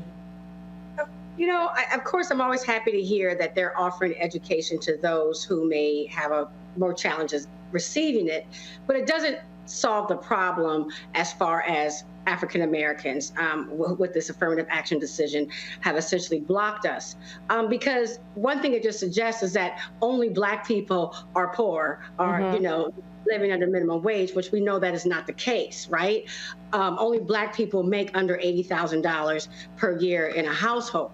And so, and it also, it penalizes any middle class Black person. They will not be helped by this rule whatsoever. But I do agree that and I hope that schools will act as they want to act. If they are dedicated to ensuring that they have a diverse student population and that they want to ensure that they have Black students on the campus at better numbers than we're really seeing, because, you know, it's true. There are not a lot of us at these colleges. They will defy and say, we are going to admit who we want to admit, and we are willing to fight the cases one by one should we in any way be penalized. That's what I'm hoping that we see.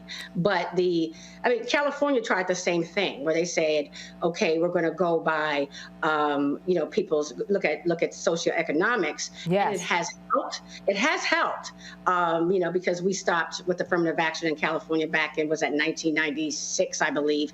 It has helped, but there's a big gap. I mean, there's a big gap there, and particularly when you're dealing with white people who know the system. What a lot of white people did when they were looking at socioeconomics and family household income, they emancipated their children, right? and put it on that they were looking at the students' then income and not at the family household income. So, it's just going to be a lot of, twists and turns. So hopefully this whole thing works out. But I'm hoping what we see from the universities is a real dedication, and they will stick to their claims of wanting Black students on campus, and they will defy. And they will just go ahead and consider race. I think they're going to have to be honest about considering race. Yeah, exactly. Because there are a lot of workarounds, but those workarounds are for everybody to work around. So that doesn't necessarily mean that it's going to equal the results of what affirmative action was. All right, we're going to get into more of these hot topics. You're watching Roland Martin Unfiltered on the Black Star Network, and we'll be right back.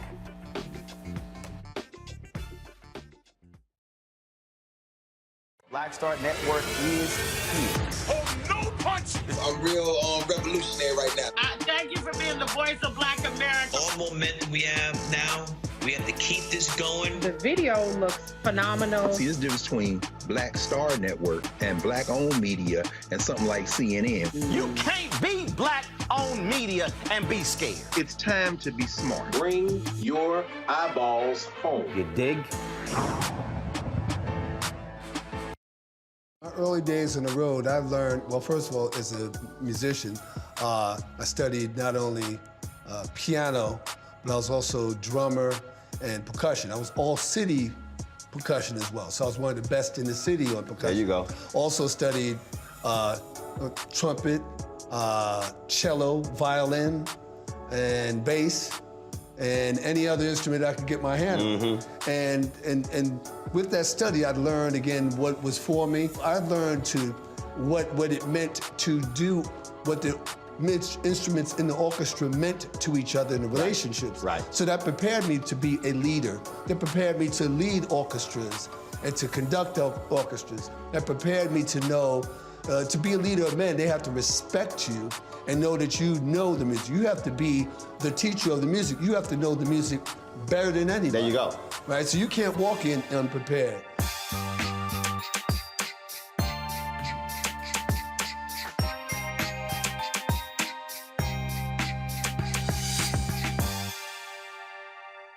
Hatred on the streets, a horrific scene, a white nationalist rally that descended into deadly violence. White people are losing their damn minds. As an angry pro-Trump mob storms the U.S. Capitol, we've seen shooting. We're about to see the rise of what I call white minority resistance. We have seen white folks in this country who simply cannot tolerate Black folks voting. I think what we're seeing is the inevitable result of violent denial. This is part of American history. Every time that people of color have made progress, whether real or symbolic, there has been what Carol Anderson at Emory University calls white rage as a backlash. This is the rise of the Proud Boys and the Boogaloo Boys. America, there's going to be more of this. Here's all the Proud Boys, guys. This country is getting increasingly racist in its behaviors and its attitudes because of the fear of white people. The fear that they're taking our jobs, they're taking our resources, they're taking our women. This is white fear.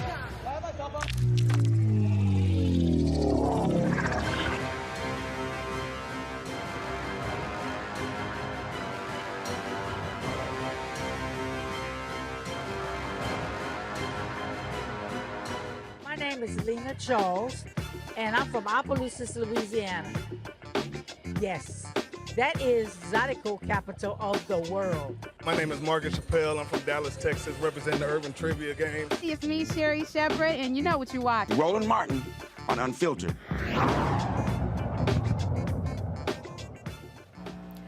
The Republican Party selects a date for the highly anticipated 2024 presidential caucus. The Iowa GOP State Central Committee voted unanimously to hold the caucus on January 15, 2024, which falls on Martin Luther King Jr. Day. This decision is a major departure from the time of the past 3 caucuses and could have far-reaching implications for both parties. Now, Iowa Republican Party Chairman Jeff Kaufman said they see holding the caucus on Martin Luther King Jr. Day as a way to honor the legacy of the civil rights icon. This decision was made in response to the Democratic National Committee's plans to shake up the nominating calendar and potentially remove Iowa from its premier position. Now, Iowa Democratic Chair Rita Hart says the date for their caucus was selected without their input. But the Democrats are now proposing to hold their caucus on the same day. They also want to allow participants to vote for the presidential candidate through mail-in ballots. Iowa Republicans passed a bill prohibiting mail-in participation for their first-in-the-nation caucus. The difference in approaches between the two parties raises questions about the potential legality of the Democrats' plan and how the DNC will receive a January 15th Democratic caucus and even New Hampshire. The clash over the Iowa caucus dates could disrupt both parties and the voters. Now, let's move on to a Senate announcement. Speaking of voting, actor Hill Harper, known for his roles in The Good Doctor and as host of HLN's primetime series How It Really Happened, wants Michiganders' votes to be their next senator. He released this video announcing his candidacy. Dear Pierce, I'm recording this video for you because I'm about to make a big announcement. And it's gonna be tough for us. You know, I'm not gonna be able to tuck you in every night or do our nighttime prayers together. But these are sacrifices so many hardworking families have to make every single day. Fighting for what you believe in is hard enough, but it's worth doing when you found something that makes your heart beat faster. And for me, it's you. Yeah, I've started a nonprofit, owned a small business in Detroit, even beat cancer. Served on President Obama's cancer panel, earned Ivy League degrees, and written best-selling books. But for me, adopting you is the greatest thing I've done in my life. You see, the world you're growing up in doesn't feel like it's getting any better. It's more divisive and more dangerous. And you told me that you were afraid to go to school because of shootings. It's not freedom.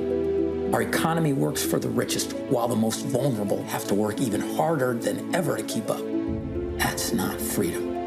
At the core of so much of this are too many politicians in office that don't really care about people. You see, what I learned on my grandfather's farm growing up is that when you plant something in good soil, you get something much better in return. That's why I'm raising you in Michigan. A community where people are kind, work hard, and believe the future is worth fighting for. Because every child in every neighborhood, in every town across Michigan deserves the freedom to flourish. I believe our government should work for the people, be a force for good, and protect our freedoms. And that won't happen if we keep electing the same type of people to office. That's why I'm running for the United States Senate, to represent Michigan. I love you, son, and I hope to make you proud.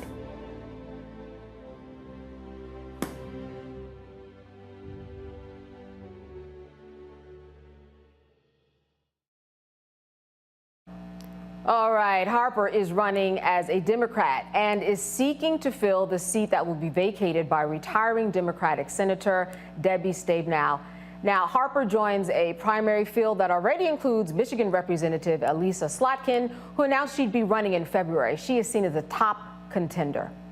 Michigan is a crucial state for the Democrats. Let's remember that, having flipped from Trump in 2016 to Biden in 2020. The outcome of this Senate race could be a determining factor in the hold on the Senate. I want to start with Harper, and then let's back up and we'll talk about some other issues. What do you think about good old Harper Hill? I mean, when I see him, I do see someone that has planted some good seeds, Randy, in terms of things he's already been doing in the community. But that's a big old ring to throw your hat in. What do you make of his run? I'm excited about it. First of all, whoever outlined that commercial, it was brilliant. It made you see him as a real whole person. He showed his soft side by still giving us some of his history. I met Hill Harper some time ago. We both had books coming out around the same time, and we were at a book fair. And he just seems like a solid person. So I'm excited about what this is going to be, and it is a critical race. And so, yeah, I wish him the best of luck and happy to see this. Yeah, and you know, Dr. Ali is someone who was seen as a young black man putting his hat in the ring here. What do you think he should really be speaking to that can get Michigan behind him? What are some of the topics? What are some of the things that would really put him in the running here?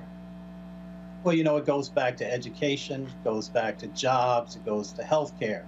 I grew up in Michigan, along with in Appalachia, so I know the issues that people care about there. And they also care about the content of someone's character. And Hill, you know, full disclosure, is one of my fraternity brothers. And all right. He's an amazing person. I've got a couple of friends who are actually running for this position, so I want to be fair to everyone. But, you know, Hill comes from good stock, and he's someone who really cares about other people, which we often don't see enough of in politicians. So I'm excited to actually see this race and see who ends up being the victor in this, because Michigan is critical, and Michigan deserves to have a senator who truly cares about our most vulnerable communities and cares about our country. Absolutely. Lauren, before we go to the break, I want to ask you, say you're writing an article on Hill Harper. What do you want to make sure is in that headline about this man? You know what? He's been involved in politics and issues before. I actually met him on Capitol Hill like 10 years ago. I can't remember what the issue was. But he's like at a congressional hearing, so he doesn't just sort of come out of nowhere. But we're in an era right now of people running for office who have no government experience, and nobody is having any particular problem with that. It's become a character thing, particularly when you're fighting for your democracy. So I do think he's going to do fairly well, but going up against a member of Congress, a sitting member, is a tough deal, but she hasn't been there for very long, so it should be a very interesting race. All right, all right. Thank you for that. Well, we're going to have more headline topics when we come back. You're watching Roland Martin Unfiltered on the Black Star Network. We'll be right back after a break. When you talk about blackness and what happens in black culture, we're about covering these things that matter to us, speaking to our issues and concerns. This is a genuine people-powered movement. There's a lot of stuff that we're not getting. You get it, and you spread the word. We wish to plead our own cause. Too long have others spoken for us. We cannot tell our own story if we can't pay for it. This is about covering us. Invest in black-owned media. Your dollars matter. We don't have to keep asking them to cover our stuff. So please support us in what we do, folks. We want to hit 2,000 people, $50 this month, raise $100,000. We're behind $100,000, so we want to hit that. Y'all money makes this possible. Check some money orders. Go to P.O. Box 57196, Washington, D.C. 20037-0196. The Cash App is $RM Unfiltered. PayPal is R Martin Unfiltered. Venmo is RM Unfiltered. Zelle is Roland at RolandSMartin.com. Up next on The Frequency with me, Dee Barnes. She's known as the Angela Davis of hip-hop. Monet Smith, better known as Medusa, the gangsta goddess, the undisputed queen of West Coast underground hip-hop. Pop locking is really what indoctrinated me in hip-hop. I don't even think I realized it was hip-hop at that time. Right. You know, it was a happening. It was a moment of release. We're going to be getting into her career, knowing her whole story, and breaking down all the elements of hip-hop. This week on The Frequency, only on the Black Star Network. Hey, it's John Murray, the executive producer of the new Sherry Shepherd Talk Show. You're watching Roland Martin Unfiltered.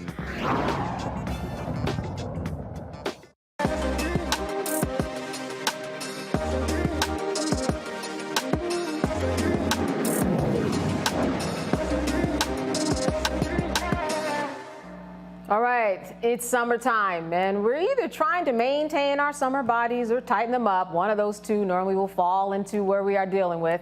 As we work out, we've got to be careful to prevent those injuries. With that in mind, there's one trainer who invented some fitness equipment uniquely designed, he says, to develop and strengthen the total body while targeting the core and the chest. The Core Champion Push-Up Bar is an all-in-one bar that can increase metabolic and core strength using our body weight.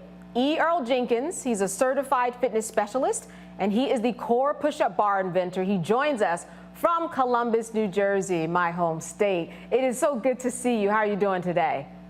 to be here. Glad to be here. Thank you for having me. All right. You know, I want to know a little bit about how you got your ring in the market, because this is a market that is highly populated with equipment. Whether you're watching YouTube or, you know, Shark Tank, somebody is always pitching something new by way of equipment.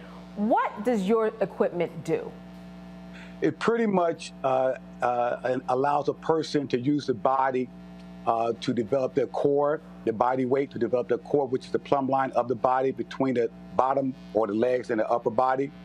So the device is designed to create a proprioceptive environment, which is an unstable environment, and uses the body or the core to balance the body, that forces the intrinsic muscle to be strengthened while doing resistance training. I know that you have a demonstration. Before we get there, though, I just want to know the business side of this, because there are a lot of people who are watching and they too have ideas. And I know that when you go to get something trademarked, when you go to get a patent on something, it's a process. So in terms of this patent and the business aspect of it, how was that for you in that journey? Very difficult. 10 years in the making. After the pandemic, we went full force into it. But it took us about 10 years through all the processing and engineering and testing, going back after it didn't work.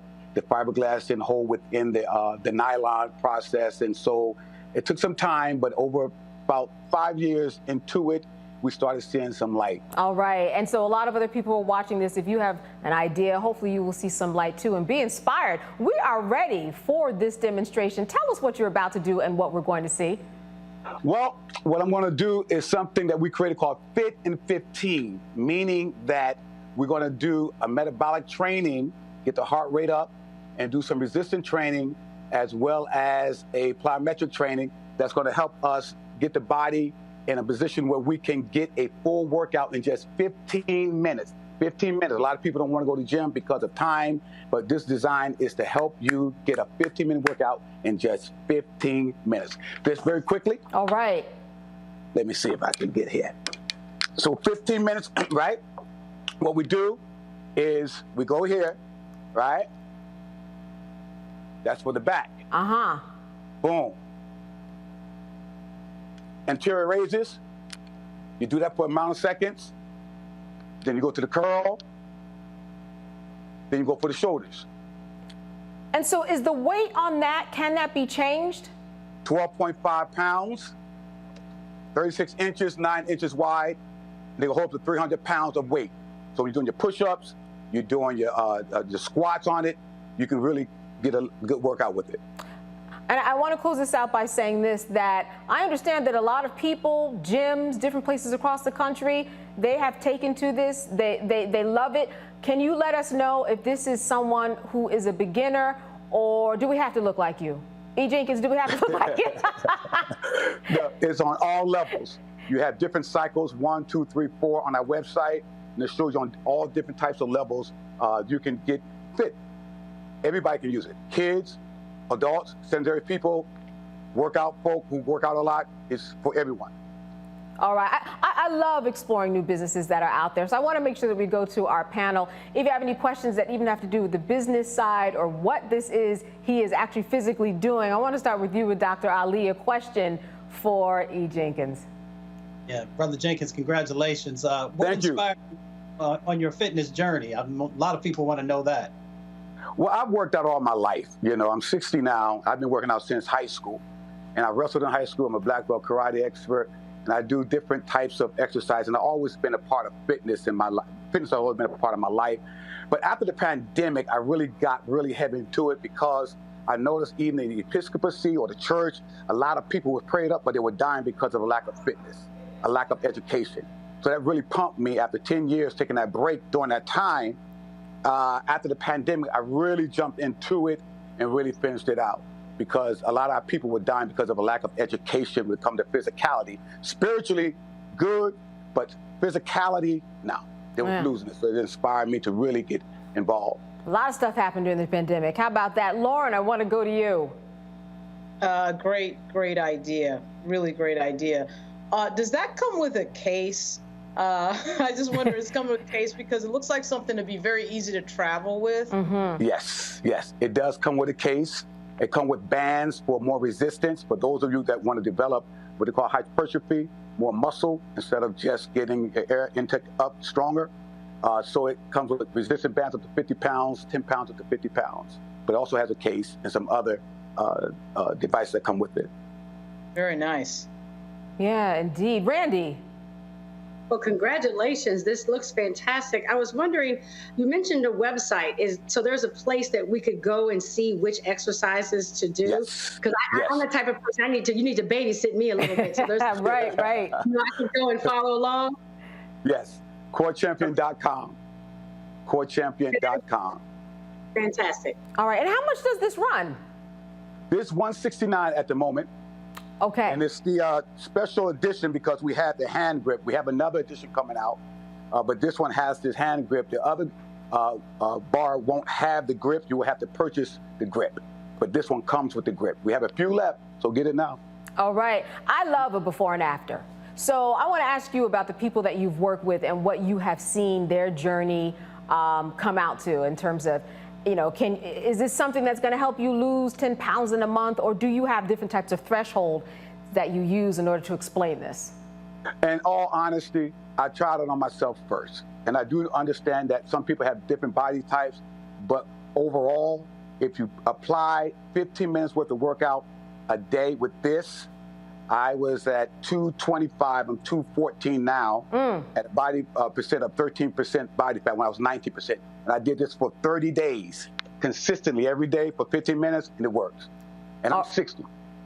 Now, you know that the Black community and America, but we'll talk about the Black community, we've got an obesity problem, right? And I'm sure that that was probably something that compelled you to get to this. I also understand that you're a pastor.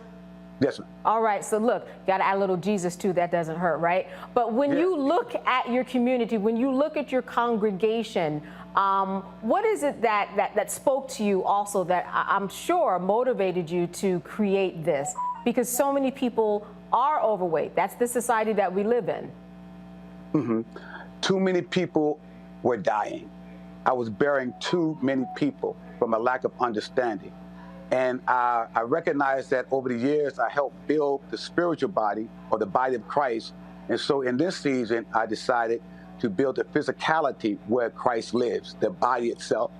And a lot of us, we have church, but the real church in us is dying, the body. And so that's the reason I decided to just really focus in on this. And it's been very rewarding seeing so many in my church. We even have a gym in our church so that people can get themselves in a place of being comfortable. That's a spectacular idea, that people can go to church, worship, and then also maintain their temples in a different way, spiritually and then physically, and have a gym in the church. That is a very novel idea. What would you say you want this to do for your community? Because again, there's a spiritual journey, there's a physical journey. What's your hope for this particular dream of yours that has come into fruition? That we become knowledgeable of who we are and how important health is. Health is wealth. You can have all the money in the world, but if you don't have your health, you have very little to work with. And it doesn't, for me, life is more than just having stuff. And then also I'm concerned about us being concerned about our children, our families. Yes. That if something goes wrong with us, how it's going to impede their lives to take care of us as we get older. So my goal is to really focus in on not just now, but the generations to come, to have a fair shot in life, and not just focus on us as we get older and start deteriorating.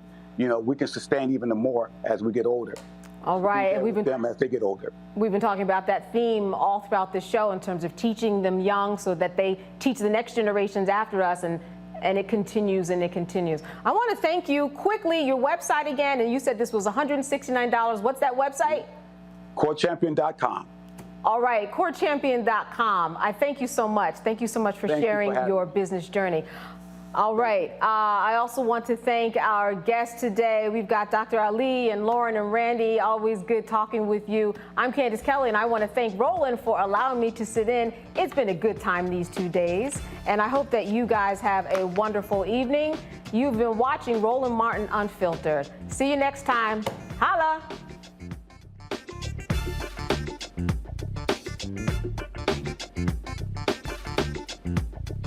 Folks, Black Star Network is here.